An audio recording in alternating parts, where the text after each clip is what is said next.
Hello everyone, welcome back to Aditya and Ajay blog channel. आप सबसे request है, वीडियो फुल वॉच करने के बाद ही अपना ओपिनियन दीजिएगा। थंबनेल और टाइटल देखकर समझ गए होंगे कि मैं किस पर्सन के लिए बात करने वाली हूँ। सो बिना टाइम वेस्ट किए चलिए वीडियो शुरू करते हैं। डिटेल में हम बात करते हैं। नया तो हमारे चैनल को सब्सक्राइब कर लीजिएगा और वीडियो पसंद आए तो लाइक कर दीजिएगा। और सबूत के साथ ही हम बात करेंगे।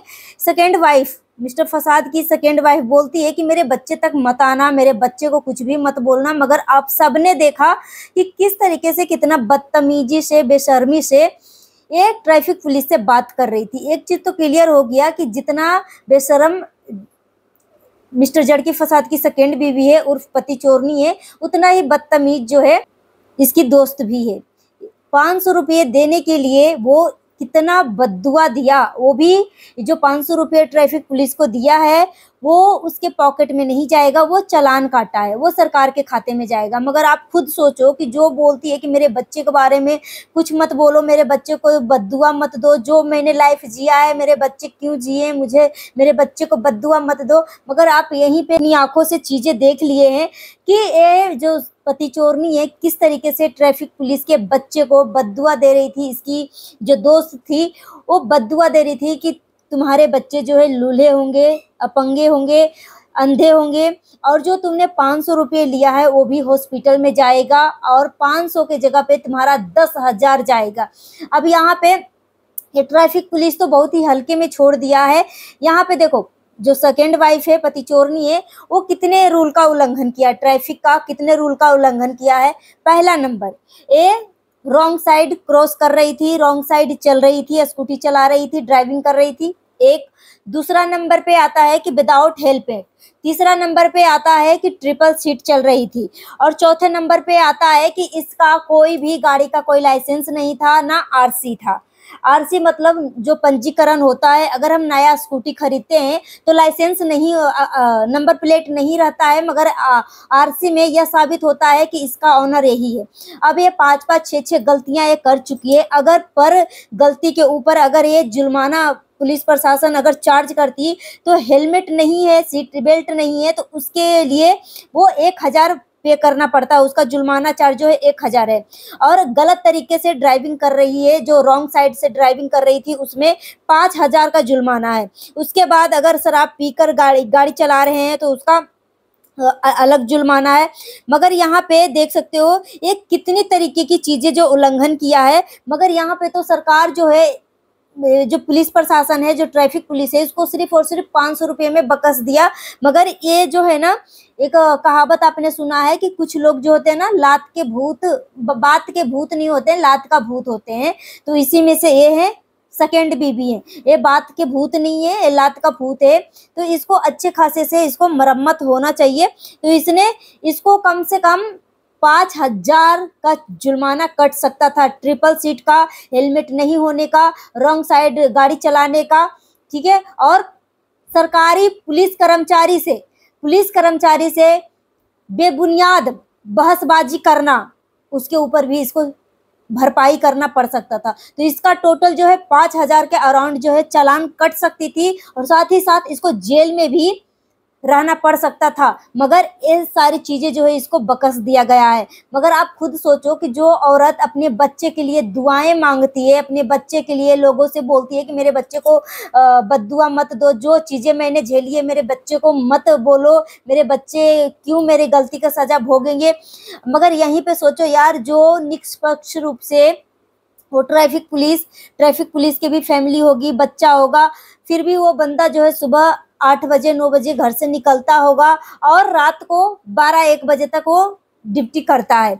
आप खुद सोचो कितने पोल्यूशन के बीच में अगर वो अपनी ड्यूटी कर रहा है, रूल रेगुलेशन को बता रहा है, ट्रैफिक रूल को बता रहा है, जो पर्सन गलत काम कर रहे हैं, ट्रैफिक रूल को फॉलो नहीं कर रहे हैं, तो अगर उसको गलत सही में अंतर बताया जा रहा है तो उसके बच्चे को बद्दुआ दिया जा रहा है। अब क्या मतलब है, ये जो सेकेंड बीबी है, मतलब क्या है, अपने आप को समझ रही है भाई, कहीं की ये डाउन आ चुकी है कि क्या है। किसी को कोई सिंह नहीं फूटा रहता है कि किसी को जाके झगड़ा करते रहे। इनकी बदतमीजी जो है ना, सर पे चढ़ के तांडव कर रहा है। पहले नंबर तो सोशल मीडिया पे आके यूट्यूब पे तो गाली गलौज करते ही करती थी।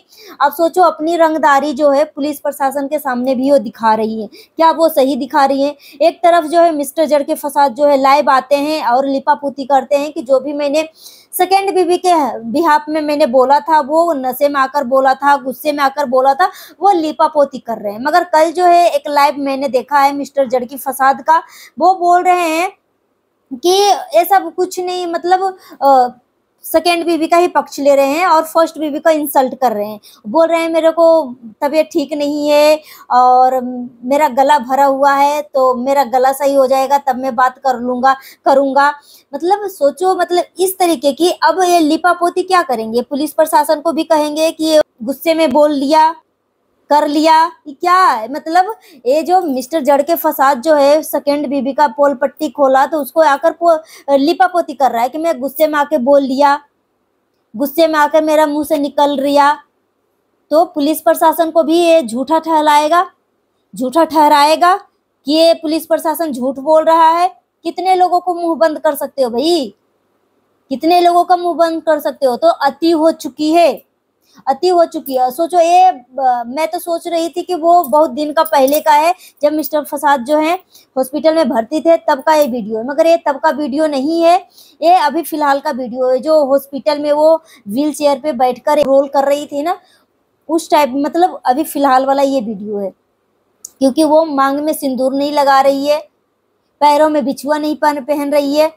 तो इतने बड़ी ये ड्रामेबाज औरत है, इतनी ज्यादा ड्रामेबाज औरत है, तरीके से प्रस्त हो जाती है तो बस सिंपैथी लेने के लिए आ जाती है। भाई वो ट्रैफिक पुलिस वाले को क्या गलती है? उसके बच्चे को इतना बद्दुआ क्यों दिया गया? उसकी फैमिली बच्चे नहीं है क्या? सोचो ये लोग जो हैं इतनी मतलब अति कर चुके हैं कि जो अपना काम कर रहे हैं ना, काम में भी बाधा बन रहे हैं, काम में भी बाधा बन रहे हैं। और ऊपर से डराना धमकाना, पुलिस प्रशासन को भी धमका रही थी कि तुम बदतमीजी कर रहे हो, तुम औरतों से बदतमीजी कर रहे हो। मुझे किसी ने बोला कि दीदी अगर पुलिस प्रशासन, ट्रैफिक पुलिस अगर वीडियो नहीं बनाता तो ये औरत जो है कोई भी एलिगेशन लगा सकती थी इस पुलिस प्रशासन के ऊपर। मगर शुक्र है कि वो वीडियो बना रहा था और इस वजह से इसकी असली चेहरा सामने आया। अगर वीडियो नहीं बनाता तो छेड़छाड़ का भी आरोप लगा देता वो पुलिस प्रशासन के ऊपर। साथ ही साथ मुझे किसी ने बोला कि दीदी ना आरसी नंबर दिखाया है गाड़ी का, नया गाड़ी है तो आरसी नंबर तो दिखा ही सकती थी।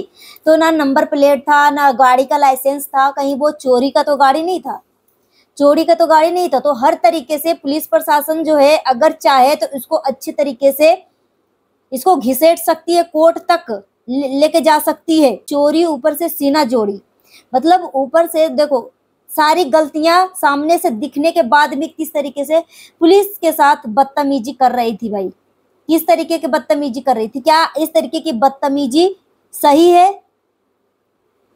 और तो सिर्फ वो अपने बच्चे के लिए दुआएं मांगती है, मगर दूसरे का बच्चा बच्चा नहीं है, दूसरे का बच्चा बच्चा नहीं है। आज तक इसके बच्चे के बारे में कोई नहीं कुछ बोला है, कोई नहीं कुछ बोला है। जब ये फर्स्ट टाइम ये कंट्रोवर्सी शुरू करी थी तभी किसी ने मुझे कमेंट किया था कि दीदी ये शादी से पहले ही प्रेग्नेंट थी। मगर उस टॉपिक पे मैंने आज तक कोई मुद्दा नहीं बनाया, ना आज तक मैंने अपने मुंह से कुछ बोला। मगर बहुत सारे लोगों ने इस टॉपिक पे बात की है। आज जो है ये नालायक औरत जो है अपने मुंह से खुद कम्युनिटी में लिखी कि मैं शादी से पहले प्रेग्नेंट हो गई थी, उसके बाद मुझे शादी करना पड़ा। अब इनके बच्चे एक कम्युनिटी देखेंगे, इनके यूट्यूब चैनल देखेंगे तो क्या सीखेंगे? भाई अपने बच्चे में क्या संस्कार दे रहे हैं? तो सिर्फ अपना बच्चा बच्चा है, दूसरे का बच्चा बच्चा नहीं है। यहाँ से इनका दोगला चेहरा सामने दिख रहा है। और आपने तो इसकी दोस्त का भी असली चेहरा देख ही लिया कि कितनी वो दूध की धुली हुई है, कितनी मर्यादा में आकर बात करती हैं। वही औरत है जो लाइव में मिस्टर जड़ के फसाद जो है ये पति चोरनी का भांडा फोड़ रहे थे, इसकी असली पोल पट्टी खोल रहे थे। और जो जीजू जीजू कह के बात कर रही थी लेडी जो थी, वही लेडी स्कूटी पे बैठी हुई थी, ड्राइव कर रही थी। तो मुझे किसी ने बोला कि ना इसका आरसी नंबर है, ना गाड़ी का लाइसेंस दिखाया, ना गाड़ी पे कोई नंबर प्लेट है, तो ये कहीं चोरी का तो गाड़ी नहीं है। तो मैं तो पुलिस प्रशासन से यही बोलूंगी कि अच्छे से जांच पड़ताल करो, ऐसे लोगों के ऊपर सख्त से सख्त कार्रवाई करो। और मुझे किसी ने और ये भी बोला कि दीदी ये जो लेडी है इंदौर को खराब करके रख दिया है। अब मैं ये भी सोचती हूँ कि जिस टोले मोहल्ले में रहती होगी वो टोला मोहल्ला को कितना ये स्वच्छ रखी होगी अपनी जुबान से, अपनी लैंग्वेज से। सो गाइस अपना ओपिनियन हमें कमेंट बॉक्स में दीजिए। मिलती है नेक्स्ट वीडियो में। Thanks for watching.